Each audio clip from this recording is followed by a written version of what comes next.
À Dakar, la majorité des commerces sont fermés depuis plusieurs jours. Les vendeurs craignent jusqu'à présent la furie des manifestants qu'ont subi certains de leurs collègues. Au marché Tilène, beaucoup de magasins sont fermés à cause des tensions.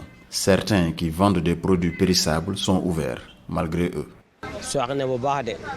Nous sommes désemparés par ces 3 jours de violences successives que nous avons vécus et qui ont causé beaucoup de tort à nos pères. Les manifestations sont ponctuées par des agressions et actes de vandalisme, c'est pourquoi les vendeurs ont peur d'ouvrir. Nous sommes là parce que nous vendons des fruits et si nous fermons les magasins, nos produits risquent de pourrir au bout de 2 jours à cause de la chaleur. Et si vous remarquez, nous n'avons pas mis tous nos produits dehors afin de pouvoir remballer rapidement si on voit des manifestants. Si c'était des manifestations pacifiques, on n'aurait pas eu peur, mais il y a des bandits qui viennent voler ou détruire un travail bâti sur 10 ou 15 ans. Et c'est très dur. C'est également très dur du côté des clients qui peinent à trouver des magasins et vendeurs disponibles pour faire leurs emplettes.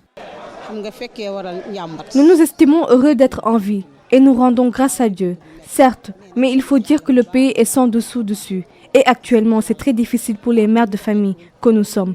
Pour le moment, on a de quoi manger chaque matin, même si les choses sont moins évidentes à gérer. Le marché est pratiquement fermé. Les gens ont peur d'ouvrir et c'est très compliqué parce qu'au Sénégal, beaucoup de personnes n'ont pas les moyens de se payer un ravitaillement complet. On ne peut pas tous se payer un sac de riz ou une bouteille d'huile. Avec les nombreuses stations d'essence vandalisées, trouver du carburant est devenu un parcours du combattant. Détenir un véhicule en cette période de trouble, un risque.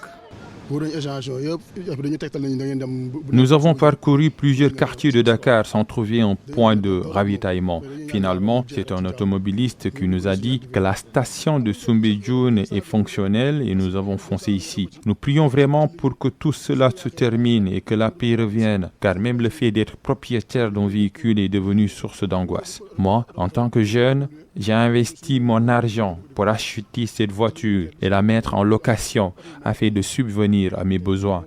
Mais actuellement, la sécurité me pose problème car certains manifestants sont en train de brûler les véhicules des gens sans aucune raison. Et après, personne ne te rembourse, ni l'État, ni l'assurance. Donc après, tu vas être obligé de reprendre à zéro. Les manifestations qui ont suivi la condamnation à 2 ans de prison ferme de l'opposant Ousmane Sonko ont entraîné des actes de vandalisme d'une violence inouïe qui oblige beaucoup de commerces à cesser leurs activités en attendant un retour au calme. Une situation qui se répercute fortement sur les consommateurs.